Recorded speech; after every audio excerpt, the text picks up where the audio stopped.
Good morning. Yeah, so I understand this is the beginning of a few days seminar, and research seems to be the focus of the whole presentations. And I heard that you all are looking forward to many tools around research. And contrary to that, or a provocation to all of you, the title I have chosen is Engineering Research Beyond Tools. So my emphasis is on you and the tools. In that manner, let me outline what are we going to do today. And as Shimi told, I would expect that we keep about 20 minutes to half an hour for discussion and questions at the end. My presentation can go long. However, I would like to finish it to leave you enough time, say last half an hour or so, for interaction. Because this presentation would not be useful if questions or there are no queries or doubts clarification round. So I am letting you know what exactly we are going to do today. So we are engineering faculty and research scholars and others. However, we do talk about science, engineering and research in totality. And then we'll also consider engineers' individual traits and attributes at some stage during the presentation. And we need to go back to our science and see how science and education has its foundations. And then the key discussion for the day would be research and its methodology, including statistics and hypothesis testing. And then, as I said, we'll have queries, discussion, and some take-home message. So it is again a provocation to start with. Are we aware that there is something called engineering, and what is it? What do we understand from engineering? What are the branches? I mean, don't take it as the way we understand that engineering has branches of electrical engineering and mechanical engineering and whatnot. I'm provoking you to think differently, think laterally today, and be ready with some different approach. So if there are branches, what is the stem of such a tree? If you see a picture on the other side, and what are the roots? And where is the ground? What is the ground on which the tree, such a tree where it has some branches that we know exists? And what is science and technology related to it? And what is research and development, again related to it, etc. Such questions we are keeping in mind, and I'm provoking you to think while you are attending this lecture. And also, how do you express yourself in terms of your creativity? So there's a lot of emphasis on you actually, and less on research, and even less on tools. So you will see you and your research will be the combination that I will be emphasizing. Now, starting with science, if you think you are connected with it or not, need to know what is science. Because that is the research, if all the focus of this seminar, then we need to know what is science, which is I would say the foundation for engineering, and it has its own foundations further. So science is the systematic and formulated knowledge which can be obtained by careful observations and playful experiments. Playful in the sense you have to be playful in it. It's not just experiments that you are not liking to do. So what will you observe if you're not playful in the experiments? Okay, few things I'm throwing before we get into the core. Now, what is engineering? Some definition that you can see here. So it's a discipline, art. We thought it's only science, and there's no art. There is an art in it. And profession of acquiring and applying scientific, mathematical, look at it, economic, social, and practical knowledge to design and build. Probably we know only this and build structures, machines, devices, systems, materials, and processes that safely realize solutions to the needs of society. So there are a lot of other things that probably we have not considered so seriously. I hope you will see these words now while attending the rest of it. Now, what is research? The basic in bracket says, in general, research can be defined as the search for knowledge. So that means if we are interested in further research, we are advancing knowledge. We are adding knowledge to what we were taught with or what we had acquired during our schooling or college and some initial career development. But research means contribution to the knowledge, advancement of the knowledge, and we want to search for it, and that is research. With an open mind to establish novel facts, usually using some scientific approach, scientific method. So this is another definition. Now, we might be typically considering as applied research. Okay, fine. It has even more serious implications of what we just engineering definition, wherein a lot of connect with the society is required. Problems to the society are to be considered. A lot of resources available to the society are also to be considered. Now, what does it mean? What is it? We just say it's like a triangle. What does it mean? It's an activity which is more like a triangle. So I don't know where the triangle starts here. Does it mean we are at one corner and we are looking for pathways and there are two pathways? Or we are at a base, we are trying to converge? Or we are at the other vertex, we are trying to diverge? So research is an activity which can be any situation. It can be, depends on what context you are in. You will see and might have experienced that research is an activity like that. Now, why are we doing research? What is it for? I mean, one is that we said knowledge generation. Why it is required? Why additional knowledge is required? Why advancement of knowledge is required? Why? Primarily, the research helps you making in decisions, better decisions, the decisions that you were not good at previously. Look at this. Research and development. How can you develop a product without research? How can you develop a process without research? How can you develop services? India is now looking forward to many services, particularly IT-enabled services and many other services due to consumerism, due to so much of population. But how can you develop without research? Management, marketing. A number of multinationals are coming. They enter, whether it is iPhone or many others, they know how to enter to a market and they know how to research. So research in management. Management makes much risky decisions and they have to be dependent on research, etc., etc. So I would provoke you to think, how can you develop your nation without research? Now again linking the two, science and now we have understood that science is a systematic and formulated knowledge which can be obtained by careful observations and experiment. We just saw that. Now science is also a way of learning about the universe based on, now look at your terms, curiosity, do you have it? Creativity, do you have it? Imagination, do you have it? Initiation, intuition, exploitation, observations, replication of experiments, interpretation of evidence, and debate over the evidence and its interpretations, final interpretations. So there are so many things that you have to do and there is no tool for it. Let me tell you here. Now, scientific activity provides a conceptual and theoretical base that is used in now. Look at these terms. Predicting. Are you predicting?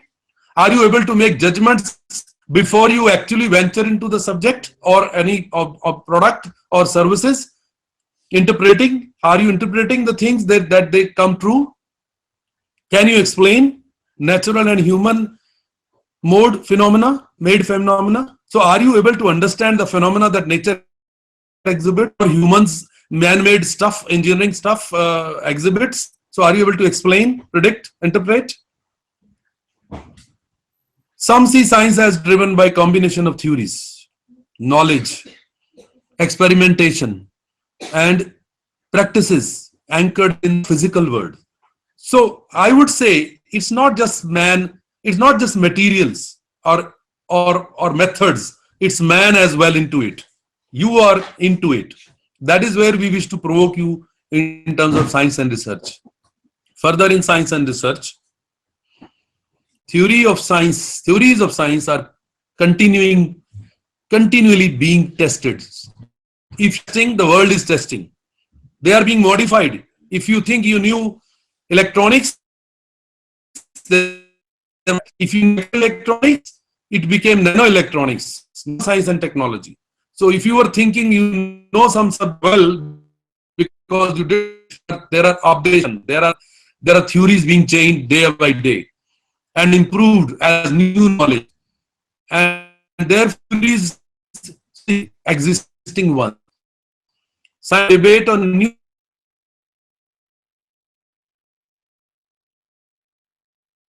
with diverse backgrounds. Are you ready for people with other diversity? Are you ready for working in other branches? Do you think the advancement of knowledge would require you to work with other branches to talk of in terms of engineering and maybe in terms of science and other disciplines? Are you ready for it? Now, science is a creative process.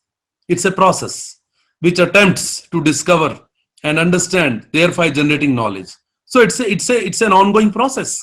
So science is often viewed as both a product and a process. So if you were looking for a product, pass through the process that it requires. Now, taking a broader picture could be at your level, at society level, particularly in the context of national scenario, and you can extend it even to international or global scenario. So what society you are working in it? What is the environment ecosystem for it? You can see what kind of industries are prevalent in the country. Are they all kind of industries? Are they pharma industries? Are they IT industries? Are they automobile industries? Do you have any more examples? Probably no. These are some of the successful examples that I could see. So these are the ecosystems in which we are living.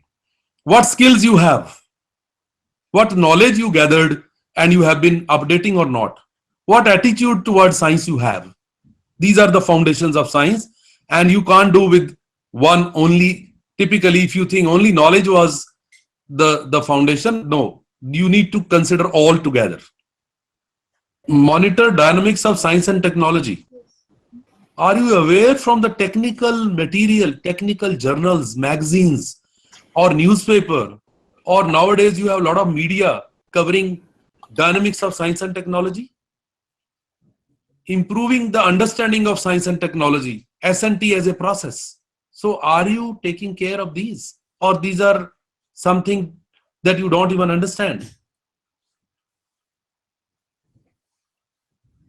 Again, defining research again. Research is the systematic and objective way of working, wherein we identify the gaps, the problem, and then we look for data in an open manner. We devise some means to collect the data, make an analysis, and disseminate. Dissemination, that is communication, sharing of information, sharing of knowledge that you just generated, initially for a trial basis, and then like review process in a journal is a dissemination where reviewers will look at it, whether the new theory that you are proposing is in line and is a definite improvement over the existing ones, and also further use of that information in making the right decisions. For the purpose of improving the decision making, are you making identification and solution of problems and opportunities? So look at it. There's a lot of awareness, a lot of curiosity, a lot of skill set required in terms of working for research and applying for research. And as engineers, we need to be sensitive on science on one hand and society on the other hand. Now, maybe some easy, understandable material for you. How do you classify? If you have taken some understanding of some introduction that I just gave, Partly you got it. Maybe you have some difficulties. We'll take up some questions also on that. But some of the easy stuff now. How do you define, how do you classify the type of research you are doing? Are you doing problem identification work or are you doing problem solving research? If I say in a way, are you problem centric or solution centric? Or many times I find in most of such seminars, there are tools being discussed. Or are we tool centric? Where are we? Or do we have no center? We are just confused. So these are the levels. Tools are probably the beginning level. So it appears that you're trying to be tool centric. Some of you who have already done some work, they are so in love with their solutions that they become solution centric. And they look for application of whatever solution they have to apply anywhere, whether they are appropriate or not. So they become solution centric. And the ultimate would be the problem centric research, wherein you are able to identify the problems in the first instance. There's so much of material that I just discussed as introductory, and I have to see how it was accepted by you, makes you more problem centric. And then, as I said, the next lower level could be solution centric, and our early level would be the tool centric. Now again, classification in terms of research for engineering purposes, as I said, engineers are probably more problem solving and they remain generally solution centric till somebody tells them that their solution is no longer working.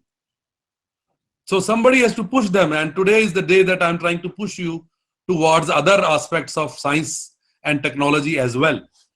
And you are generally, busy, if I say, in optimization. So engineering in general, sometimes people say it's just optimization of resources. Yeah, partly yes. If you know the available solutions, if you're looking for some trade-off, or you're looking for maximizing, say, efficiency, maximizing accuracy, maybe maximizing speed, maybe minimizing materials in terms of any product on processes. While the problem identification search will look for new materials probably and characterize them and analyze their behavior and forecast what such materials would do in the future and how are the trends occurring nowadays. What are the things being considered, pursued at other laboratories? What are the alternatives to the materials? So these are more on the scientific, or if I say problem identification research. This is just a broad dichotomy. There are no indications to say that there are no overlaps. This is just for conceptual understanding that we divide them into these two. Then if I say now rest of the presentation, we'll also have now how to identify a problem, introduction to the problem, why we do this, need of research, literature review. Now these are what most of the research scholars, the PhD, MTech students might have considered. So research objectives. So you will see the presentation started with a lot of provocation. Now there is some usual stuff for you. However, from this usual stuff, I wish you to look at it differently. By the end of the presentation, I wish you would see the same things that you were looking at it in a different way. Research design. How do you plan the research? Or the core of it in terms of physical terms, it could be design of experiments. Do you consider sampling? Do you consider time in which you will sample? How often you will sample? Which space you will consider? I mean, where will you take those units that you will try to experiment with? Will there be people involved in it? I mean, will there be users? Will there be any subjects? If it could be medical or biomedical science, there could be some patients involved in it. How will you collect the data? How much of data you will collect while experimentation? And what is the hypothesis you're trying to prove, or you're trying to test, or you're trying to validate? So there are these issues that you might have heard before, but today is a time to re-inspect them, to have introspection in your own mind. Now, some usual stuff may be well known. If you see a class 10 book, you will see these 6 steps given for research process. Defining the problem, developing an approach to the problem, formulating a research or experiment design, doing field work to collect data, analyzing data, report writing. It doesn't say much about hypothesis and testing or statistical data analysis, but that is part of analyzing data. Or also it doesn't say, when you say develop an approach to the problem, do you have an hypothesis in it? Do you think the new approach, the new solution that you are proposing or new cause effect theory that you are developing will find some way or not? So these are some hidden aspects, but this is simplified research process as steps. Again, some deeper details of these which are not covered in the previous slide. Do you have objectives? Do you have enough theoretical foundations for some way? These are some hidden aspects.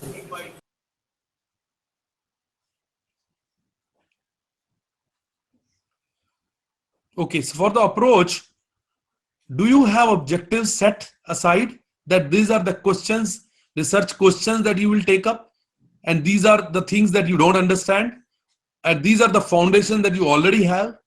Do you have an analytical model made up from your initial observations? Do you have a stated hypothesis that presumably this is how the science or state of nature is, right, under this context? Do you specify the information that you require?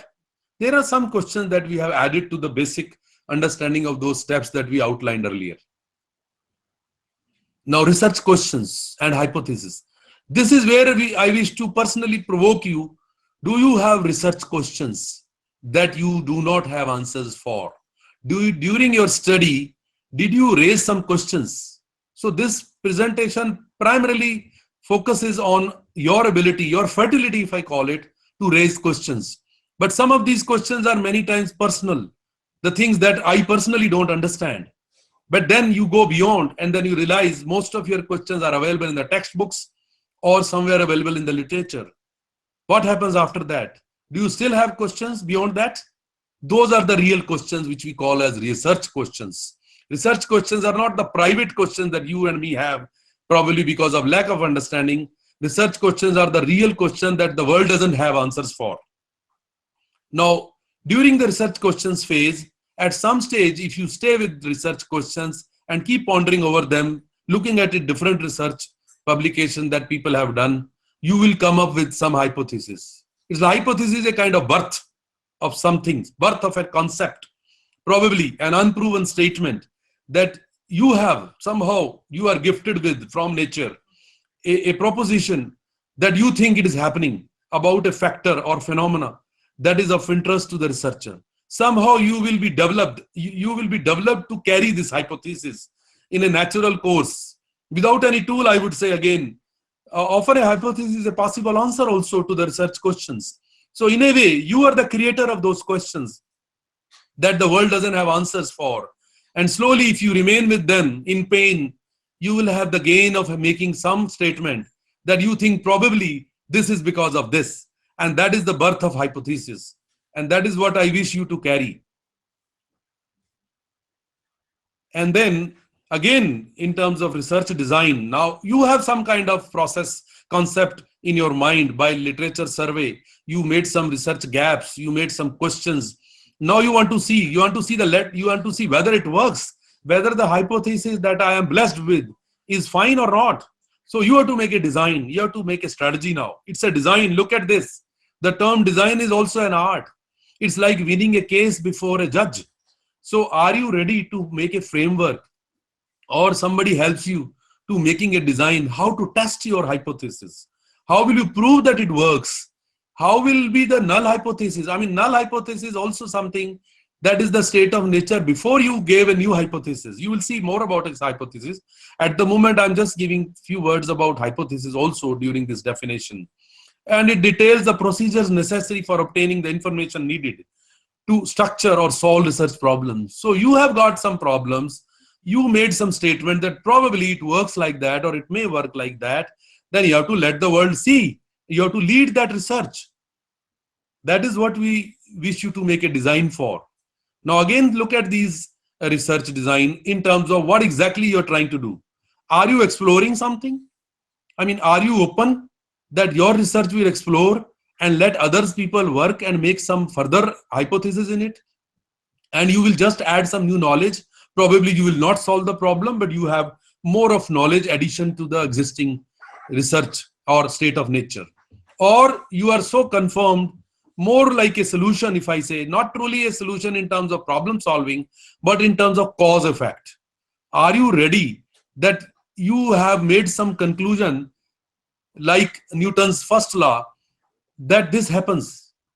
Okay, or Newton's second law, I would say, that force is equal to mass into acceleration. Are you with some kind of theoretical, mathematical, physical, or statement wherein you have some conclusion likely to come up as true? That would be termed as conclusive research. Just like previously I said, exploratory and problem solving research, problem identification versus problem solving, this is again the same way. Are you into exploratory and problem identification type, or are you into conclusive and more into some kind of solutions also, or some kind of cause effect theory that you are developing? Now, if you're into cause effect theory, are you ready for a causal research that you will subject some physical objects, some units under test by some kind of force as Newton did, or you will have some kind of descriptive that you will characterize, that you have some components already made, you want to characterize them, how they will perform in terms of some kind of field, some kind of potential, some kind of currents, some kind of any electrical, mechanical, optical inputs. So it depends whether you further in conclusive research, are you doing descriptive research or are you doing causal research, wherein you will establish some cause effect theories. Now further in that, you will have cross-sectional design, you will have longitudinal design. Cross-sectional design, you will see, is more like a cross-section. Most of you mechanical engineers will know how you cross-sect. You cross-sect a material and you see the inside. That means in space you cross-sect. You take a sample, cut it not physically, but cut a sample, basically cut across and take a sampling of the materials to be tested. And then, or you have a multiple cross sections. You will do them also in time, that you will test the similar cross sections, multiple cross sections over time. That means you will test them many cross sections, and time 1 to time 2, time 3, you will have such conclusions for various times, so that the hypothesis is also tested for time variables. Now, again, some details that you may find new or some kind of difficulty in understanding. So we're trying to give you some characteristics, whether you can decide if you are in research, whether your research is exploratory or conclusive, depending upon objectives, characteristics of your research, findings of research, and outcomes of research.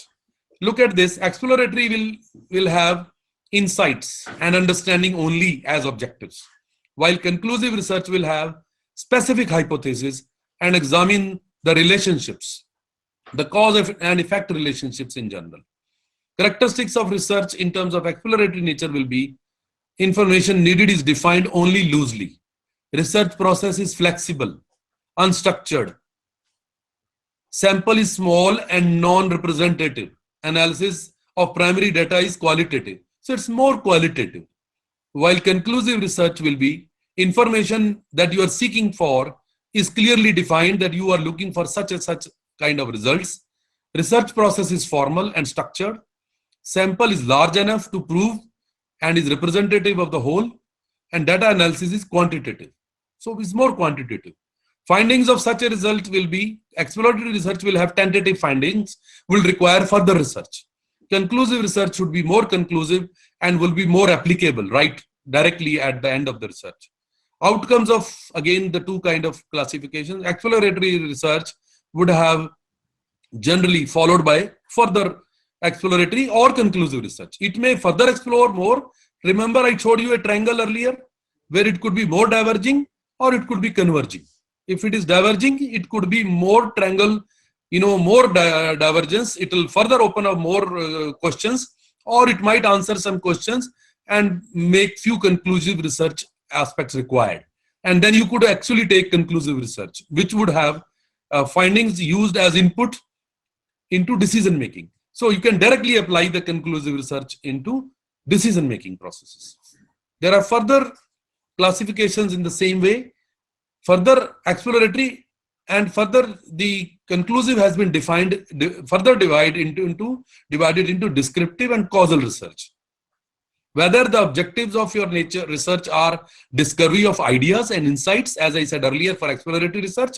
Now, in terms of descriptive versus causal, the further division says descriptive characteristics of functions. Maybe you have a material developed already by somebody in terms of exploratory nature, you are now characterizing it. Or you have already done something, you are getting into causal research. Determine cause and effect relationships, as I said earlier also. Further characteristics already mentioned, they are flexible and versatile in terms of exploratory, and in terms of descriptive, they are marked by prior formulation of specific hypothesis. So you will be more carrier of hypothesis in terms of your engineering research, which could be descriptive and or causal. Further, in terms of characteristics, causal research will have manipulation of independent variables, effect of dependent variables. This is more common in industrial research. You will find that they are making products which are robust in nature, and they look forward to making engineered products, and they do research for those. In terms of methods, for exploratory, you can have expert surveys, pilot surveys, case studies, secondary data. You look at it. There are a lot of secondary data used. Qualitative analysis, qualitative research. So it's more qualitative, tentative, more open. And again, in terms of descriptive but conclusive research, secondary data, observation and other data. So you will have primary data as well as secondary data. I'll explain further division between primary set data and secondary data. And again, in terms of methods, you will have controls mediating the variables in terms of cause. You will have a control variable to see the effect of that, particularly in cause-effect relationships developments. And then also you will have more of experiments in causal research. Particularly experimental research is more causal research.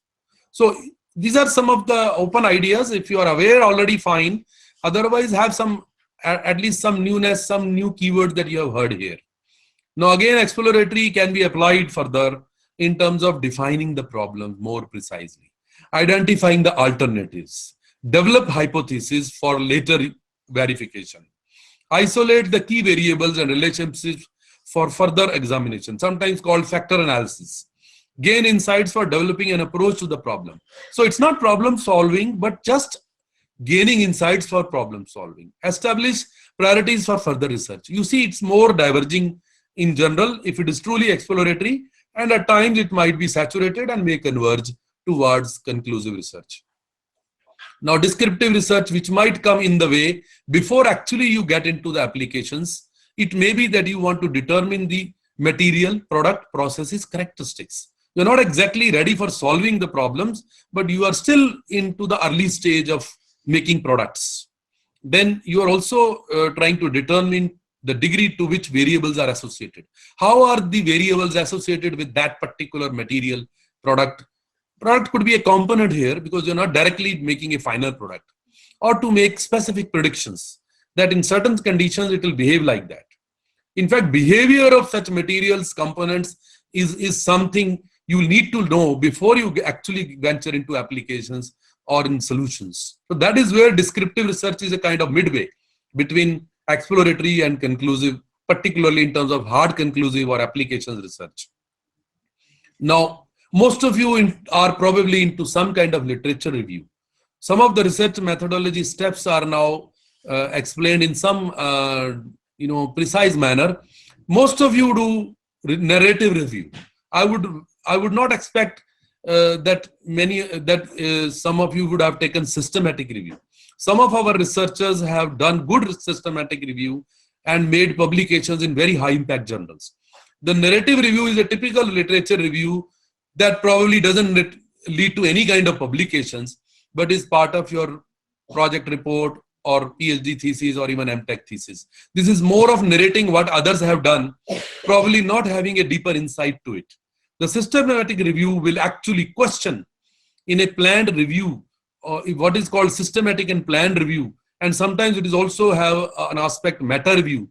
And some of you who are keen, there are tools for even meta review available, which means you research on others' research and find hypotheses, find new insights that even they could not find.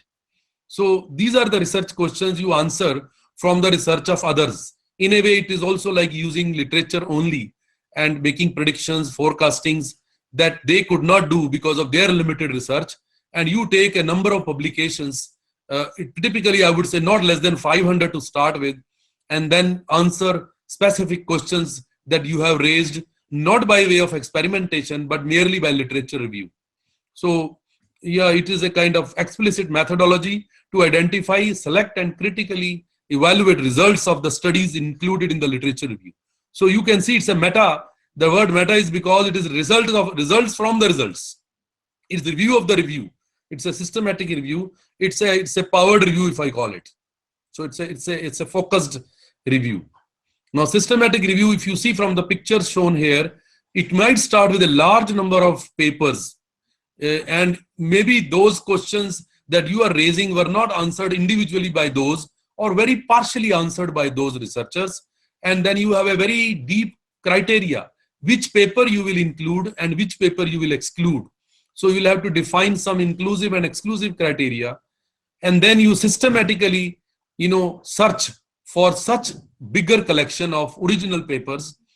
Then you select those relevant papers and then qualify their validity, whether it should be included in your study or not, and then extract data, typically some statistical data from those papers, and then analyze with a meta-analysis, as I mentioned in some cases, and then interpret and present data. It's like you will see this research literature could generate another paper for you with a very high impact journals. Then coming back to cross-sectional designs, as I already indicated, I can move forward here, that you can have single cross-section, as was shown here, that you take a sample, set of materials, components, or even people, patients, society, users, anything, and then that's a single cross-section. Maybe some people from a particular locality, and then you look at their responses. That will be single cross-section. If there are multiples of that, you say, suppose you have to test something, you move across the nation, visit different states of people, identify number of users, and have multiple cross-sections designed. That means you will have number of samples taken from different physical geographies. And then cohort analysis means that you will pick up a set of people, say a set of patients, set of users, that you will keep testing them on different treatments. It's a kind of group of respondents who experience the same event within the same time interval. Say some patients on which you want to test some medicine, and then you just use those number of patients over the same period, and that cohort becomes a group of respondents for your publications, your dissemination of research. Longitudinal typically is something which is more a kind of variable, independent variable of time. So it's in this case, you have a fixed sample of population repeatedly on the same variable. So you have, similar to the cohort, here you have a kind of sampling of time as well. You will see that your time is the main variable here, that you want to test the same cross-section over different times. You will see the diagram to understand that you may have a cross-section sample observed at T1 and that's it. That's cross-sectional. Then longitudinal means you have the sample observed at T1 and then you continue observing the same sample over T2, T3 and T4. And I said earlier, multiple cross-sections could also have different samples observed at different times and different geographies. But geographies and different cross-sections is the prime concern in case of multiple cross-section designs. And typically longitudinal will have a time variable added to the cross-sections. That's the way of defining. Now, if you feel you are ready to understand, you might understand there are some advantages, some disadvantages of everything. Particularly when you have cross-sectional design, detecting change is easier when you have longitudinal design, and less effective when you use cross-section design. So time helps you in making, particularly detecting change. So longitudinal is better there. The plus shows better. Large amount of data collection, better for longitudinal design. Accuracy, better for longitudinal design. If you want to have representative sampling, you want to have large samples, not just small samples from a cross-section, from a representation, from a population. Then single cross-section can allow you to have larger cross-section. Similarly, response bias. Maybe because you test something over time, longitudinal design could have a biasing because you are using the same people. Like as teachers, you have same students again and again. Like internal assessment will have problems. So the longitudinal design will have that disadvantage of repeatedly testing something over time and again. So these are some advantages, and there are, so research and solutions or steps in research will also have problems in particular steps, particular approach that you must be carefully aware of those things as well. Now, then we have already discussed that there are exploratory research, which will have secondary data analysis, which will have focus groups, which will or may lead to conclusive research with descriptive or causal approaches. You could have a straight conclusive research, as you do many of times. You do only single-handed research with no follow-up, no previous history. A single PhD scholar might do conclusive research and may end up only doing descriptive research with no applications concluded in that. Or one could have a conclusive research to start with and have descriptive versus causal options, and then it may lead, because you could not solve the problem, and may end up in fact may end up creating need for exploratory research and would need for secondary data analysis, and may involve the same as exploratory research with focus groups. So if your research is not well planned, or even if it is well planned, in future scope you will find it may even generate more exploratory research. So it's a game. You start with exploratory research, have conclusive research. It's a game. Exploratory, conclusive, or conclusive may have descriptive, causal. This is a kind of endless cycle in the research process. It's a kind of infinite cycle, eternal cycle. You happen to be somewhere in between. You choose where you want to be. Now, I discussed earlier primary versus secondary data. So probably you understand the primary data is what your original data by the researcher, originated by the research for a specific purpose of addressing the problem in hand. If you have devised an experiment, you planned an experiment and you chose some independent variables and you decided those control variables to affect the results. So it's like your kind of experimental data. So you will use it, and probably, most likely, no other person will use your data, your results. And then secondary data is the data that have problem, census in a country, population of a state, and any medical history. Maybe if it is available by somebody because they did some experiment, you might use that. You might start with that. Apparently, it appears the secondary data, probably people think it's like as if it's a second-hand stuff. But I would say a lot of insights do come from problems, from others' failures. And secondary is always a good idea. In any case, the literature review that you are doing is also a kind of secondary work people have already done. So whether you actually extract data from that or you just see the descriptions, that is your choice. So probably that explains the difference between primary data versus secondary data. Now, as I mentioned, use of secondary data could help you identifying the problems. I would say wise are the people who learn from others' mistakes. And that is the best way to know the importance of secondary data, because you can then identify the problem without actually venturing into the experimentation. Better define the problem. Identify the problem, better define the problem, develop an approach to the problem. Most of this insight comes from others' mistakes. Secondary data is an answer to those. Whether they are mistakes or some people have done a good work or a collection of secondary data is available for other objectives, you must make use of that.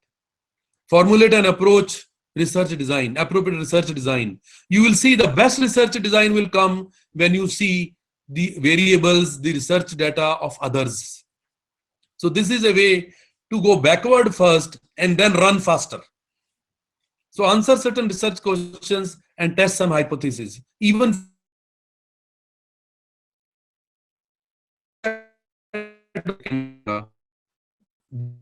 have other purposes. You are fresh at that moment. So I would request you to consider use of secondary data and then venture into even conclusive or causal research. Now, what is causal research and what are the applications? So typically most of engineering research ventures into this causal research because it seems to be more solution centric, or at least cause effect relationships based on which we think that direct solutions could follow. So the objective of this research is to understand which variables are the cause, the independent variables basically, and which variables are the effect. Something is happening, say, in your products or in a phenomena that is happening before you. Do you understand which is the cause? Which are the independent variables? and which are the dependent variables. Many times I have seen there is a very, very poor skill on these, and we don't know which is the cause and which is the fact. If we can't do that, this is the first skill I would say to venture. You separate the input variables and output variables very precisely. Determine which relationships between those causal variables and the effect that you are likely to predict, you want to predict. So if you have step, probably you want to know which relationship. For example, I told you the force is equal to mass into acceleration was the relationship given by Newton's second law of motion. That is an example of that relation that we are talking about. Then you devise experiments. If you have done those steps, then only the causal research has some meaning. And how do you design those experiments? Now we sometimes call it making a set of experiments representative with regard to the given question. So you have created a question, somebody has given you a question, you are pondering over it, and now you are experimenting to see some insight that you already thought of as some cause-effect relationship, or you have already stated it as an hypothesis.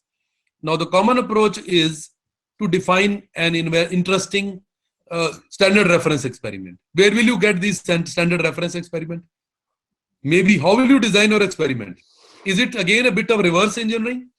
Get into a literature paper, get into a similar experiment that you think, you imagine is similar to what you are planning, and then you see how you can change over it.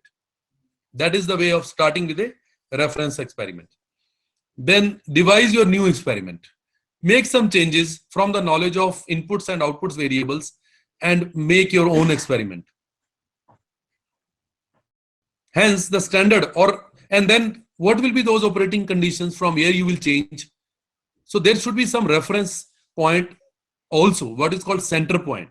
That for example, you will maintain certain input variables at say variable x1 at some x0 and vary from something plus minus. Then similarly x1, you could have some standard middle point and then vary it from, say, suppose the middle point is 50, you might have 0 to 100. Like that, you will have a center point and have plus minus variations in the independent variables. And that is how you design an experiment. Those levels or settings for each factor you will make, that you will maintain those levels. Now, part of this experimental design will also venture into industrial design. And for example, you are in an industry, you are making a product already. That means say some food products. Suppose you are an industry who's making a food product, maybe a biscuit factory, or you are making an engineering product, maybe a transformer, you are making a mobile phone, whatever. And then accordingly you choose what parameters you will set them as inputs, and then you will test for the outputs. Those levels we already discussed. Now you will decide what will be the values for those levels. Just now I told you in the previous slide that you learn from this that say a mobile phone could be subjected to this level of radiation if you are testing for its antenna characteristics. So you need to know whether the product is robustly designed or not, and avoid optimizing. So many times these experimentations may be to desire to avoid optimizing the process for one response at the expense of other. So you should not, engineers tend to be optimizing, but many times they tend to be optimizing one parameter against the other. So a precise and intelligent experiment design will see a balancing of trade-off, that you don't just optimize one thing against the other. As you will see, many cheap mobile phones could give you some optimization of something, and you will realize later on that maybe it is giving you a lot of radiation and maybe a lot of other side effects. So these are some of the issues take bad engineering or bad design of experiment, end up providing a product which will have low penetration in the market. So something called critical to quality. So you must know science, what are the parameters which are critical to the quality. Not all the variables are critical to the quality. All variables affect the output of the product characteristics, but some of them are critical to the quality. So you have to have the best overall outcome. That is the robustness that you are looking for. Particularly, this is into the final application research or product design, wherein these experiments are required to make the final specifications of a product. So what are the product purposes of experiments? Particularly the engineering or industrial experiments, you will look for alternatives. Probably want to know what other alternatives could be used. For example, you want to change the material from, say, metal to plastic. What are the significant inputs and responses, which I just mentioned earlier? Which are the vital ones from trivial ones? What is the optimal process output that you are looking forward? How do you reduce the variability? So once you decide a product specification, read specifications. It vary to see the product as it is. No variation among the buyers that they buy a product. It should be no variability actually. Ideally zero variability, but minimizing the variability. Minimizing, maximizing, or targeting the output. Again, with all those objectives, you would like to maximize the production, minimize the wastage, and all that, whatever be, or minimizing the energy utilization, anything. So you will have targets for that optimization. And then improving process or product robustness, that the product remains fit even if there are varying inputs. So you need to know which are the critical ones and which are the non-critical ones, and still the output of the whole industrial process generates products which are exactly the same, zero defect kind of products. That is these could be varied, and you may have some or all of these objectives of experiments. And as I told you, balancing the trade-offs. Don't assume there is one trade-off. There will be many trade-offs, particularly in product design.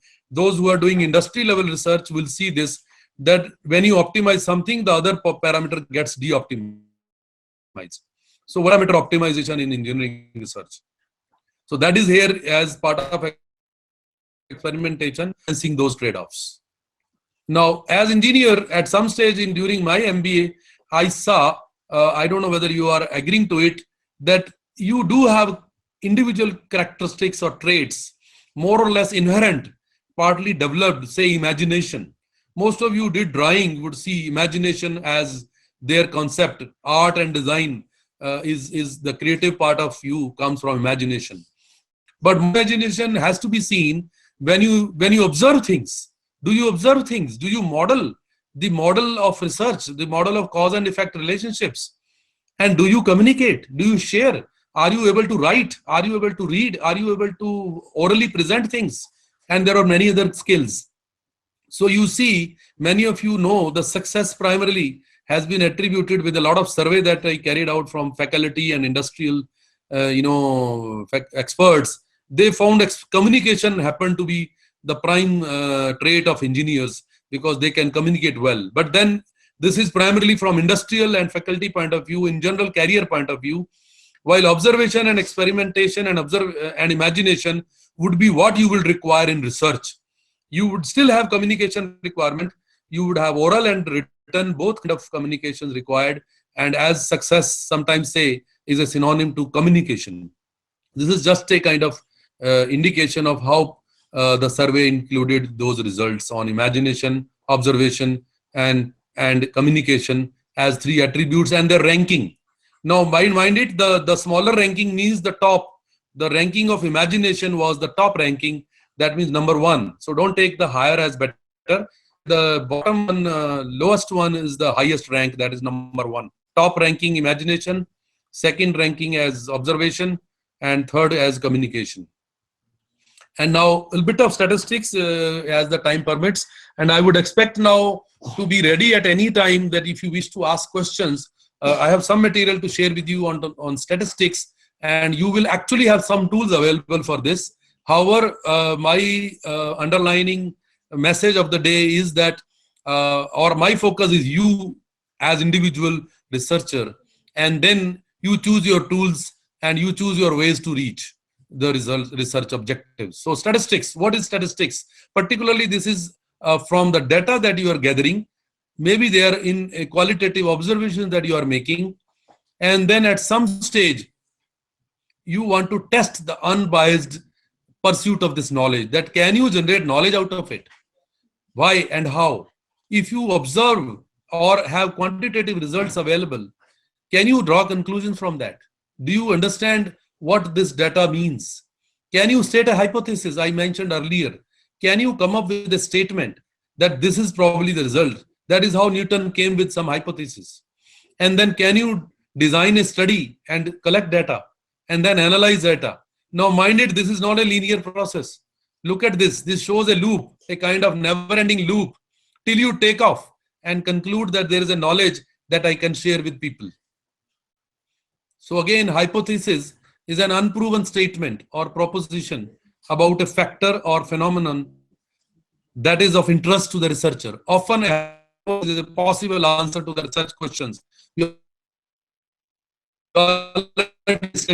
mentioned in the previous slide, you have some induction from the available observations, results, or some secondary data. You have some induction, and induction means something gets induced. It's like induced EMF. Electrical engineers might be aware. From the field of research, you get influenced, and you have induced. Some statement comes. You can make a statement rightly or wrongly, but you have a statement, and then you deduct from it. And deduct in the sense you can predict and test that you can predict the answers. If you can predict the answers rightly, probably you are thinking, you imagining in the right way. And then formally you make some experiment and do observations to let the world see what you could see in your mind, and then test the predictions formally. Okay, and then this cycle goes on, and at some stage you can exit from the cycle. And if you don't do this hypothesis statement, probably the state of nature was as historical that world knew some null hypothesis. Before Galileo told that Earth was round, people thought the Earth was flat. Okay, maybe Earth was a big plane, maybe a flat plane, and probably nobody knew the boundary of such a plane, and that was the null hypothesis. People can still assume the Earth is not round, and maybe it is a flat surface. That is up to you. That will be what we call null hypothesis. Now, there is something called statistical significance. Even if you come out with a validation, you prove something, there will be questions on your significance. There are statistical ways of proving. Maybe some statement that you can say you are testing a medicine that probably 95% of the times, only 5% of the times it doesn't work. So you will say the statistical confidence is, say, something like 95%. So with 95% confidence, you can say that a particular medicine works for headache or some cancer treatment or whatever. Like a medicine, you are giving a solution. So what if your study finds that there is an effect? So before you get into those quantitative statistical confidence or statistical significance, you might have to do a lot of experimentation.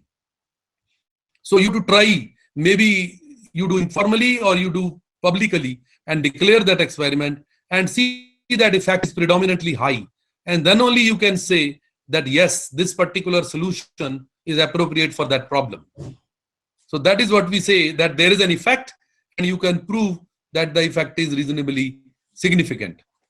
That is what we call high testing. So it's then not only that you have done that testing, you think the results are in line of your, I will say, biased behavior towards hypothesis, but still at that moment some unbiased statistician may say your design of experiment was not appropriate, your data doesn't prove the hypothesis at all. Then again you will have some statistical testing. That means you need to have enough evidence in a sample of data, not just few data that you tried with your friends and then you tried that this particular solution works. That may not be true, because that is very small sample data. So a statistician will tell you how much data you should have, how much of users, how much of material samples you should have before you can test with some confidence. So that is where you have either the null hypothesis proven, that means your hypothesis failed and it didn't prove right, or your alternative hypothesis goes fine. Maybe you could prove that. And depending upon, the world might be at null hypothesis and you might be at alternative hypothesis, and depends who wins depending upon the test carried out. So I already mentioned, when you have that hypothesis, you design the experiment and test it. That is what you do with the hypothesis. I think the previous slides have already indicated. And then have some statistical knowledge or have help of some statistician or use some statistical tools. However, at the same time, you cannot ignore your own insight. So I repeatedly say all tools and help from others secondary to your own analysis, your own wisdom, your own power of analysis. So you have to see exactly whether alternative hypothesis that you are giving to the world is accepted or rejected. That is the prime test of your research. So that is what we call hypothesis testing. So it can be falsified, it can be proven. So I think there is some repetition. We can move forward. And what are the errors in decision making? For example, there was a null hypothesis. Galileo said, the null hypothesis was that the earth is flat. Okay, fine. If you reject it, there is an error, type 1 error. Because you are rejecting the null hypothesis. Or you don't reject, it's a correct decision. Then there is an alternative decision. I don't know whether this table is making sense to you or not. In simple terms, I would say, if there is some truth that earth is round and you are saying it is flat, you are going to make an error. And other way around also. So you will anyway, or okay, if I simplify, you went for a blood test or some other test for a medical patient. The patient is treated as cancer, diagnosed as cancer, while actually the patient doesn't have cancer. But your hypothesis was that the patient has cancer. So it has a type 1 error. And then you declare that patient has no cancer and he happens to be a cancer patient. Then it's another error. So by any means, you will have some error, whether it is type 1 error or type 2 error.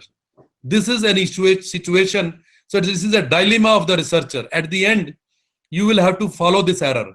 And if you say your hypothesis is with 95% confidence, imagine the state of a patient who is diagnosed with cancer or no cancer.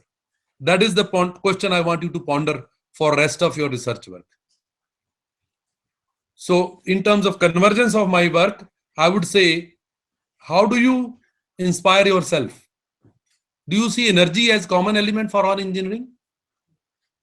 Do you see environment as common element for all engineering? Do you think the resources are all shared by an engineering community? We asked this question earlier when we said tree. What are the branches? What is the stem? What are the roots? What is the ground? Is the whole universe inspiring you? Stars, sun, earth, sky, air, water, and anything else?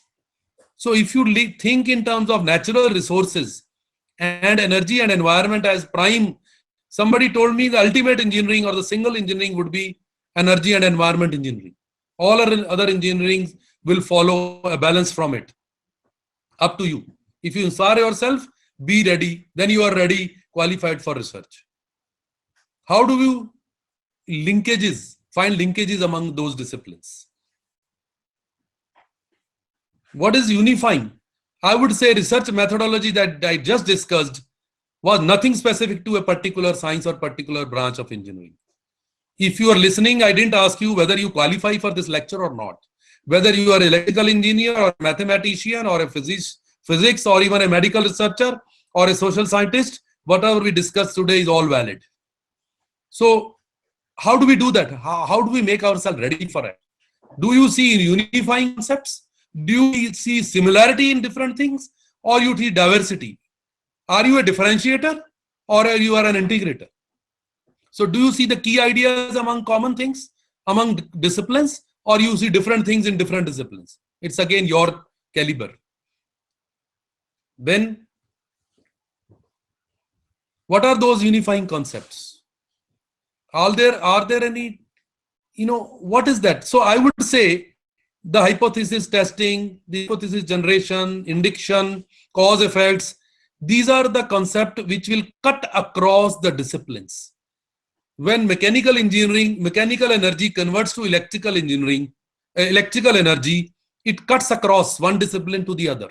A sensor, for example, A physical sensor or a chemical sensor will generate electrical, a battery, for example, will generate, electrical energy from chemical energy, chemical process. So it has to cut across. And if you don't cut across the discipline, I would say you're not ready for research. I mean, let it be a provocation. So are you able to integrate various elements of knowledge, or you are just divided among disciplines? Can you see the constancy and change? When we say speed of light, we say speed of light is constant. Okay. So over medium in space and time, it remains constant. If you can see that constant, it will not, you have to maintain that. That will help you in devising and going across the disciplines. It's not for you, speed of light varies, isn't it? So energy as a balance is like a balance sheet. Energy can neither be created nor destroyed. So whether it's electrical energy or chemical energy, if it is not balancing, that there means there is some wastage of energy, or there is some other sensing, there is some leakage, there is some pilferage, something else happening. If you can't see in that discipline, how will you talk about efficiency? So energy again could help you, giving a conceptual tool, again common to all. Now, to me, the tool is energy. It's not a physical that you are probably looking forward to. In that terms, these are the tools. Speed of light is another tool for you to understand that it will remain same. Like that, you have to look at the key variables, similarity and diversity. As I mentioned, do you see similarity in a class that all students belong to the same class, or you diversify that every individual is unique and look for the diversity among them? And you have to see both actually. So you need to understand not just one, but the other. So you need to have protocols for describing and classifying. How do you class? You all are teachers probably, and you define a class, and that is the meaning of class. There are common attributes that they all have, define them as class. That is an integrating behavior, unifying behavior. At the same time, it is unique. So systems and interactions. You think system as one, or you see components interacting with each other, and the whole interactions form them. Are there any subsystems? Is your mobile phone a system, or whole cellular system has a number of mobile phones in it, or cellular systems linked together, and you have service provider connecting with the other, and then you have the whole universe to give you, electromagnetic radiations to connect with each other. What is the limit to such system definition, and what are the interactions? Are you able to see both? Okay. So in terms of finances, I'm now having, and I would expect if there are questions, I would be happy to answer.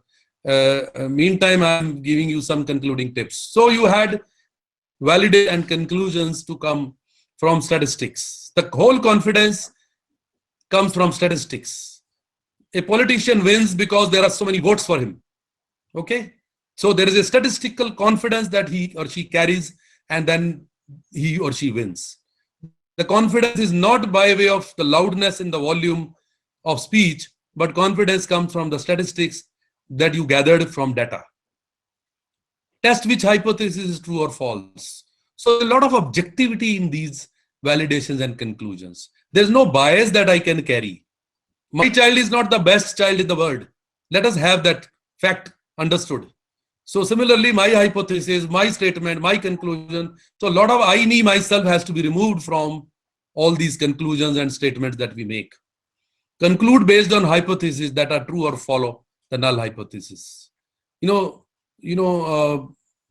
is a statement by Hamming, who said you should have both hypotheses equally well. Can you carry both? Your own son and a stepson together equally well without any stepmother treatment? That means your hypothesis and others' hypothesis, or null hypothesis and your hypothesis equally well. Can you be such an ideal researcher? That is the provocation. Again, further testing yourself. Are you making new friends every day? Are you meeting new people, researchers, virtually or really? Are you adding new keywords to your knowledge? even the keyword that people have defined. If you do that, one day you will have a paper with your own keywords that nobody else had it. If you add a new keyword during your research, that is the biggest contribution. You can see that. Are you enhancing your knowledge every day? Can you differentiate yourself from the yesterday? Are you making these unifications, correlations, analogies, and even ready to openly listen to the contradictions or variations in them and still steadily progress? For education and research, let me say, you want to change every day, right? You want to change or not? Or you just have a change?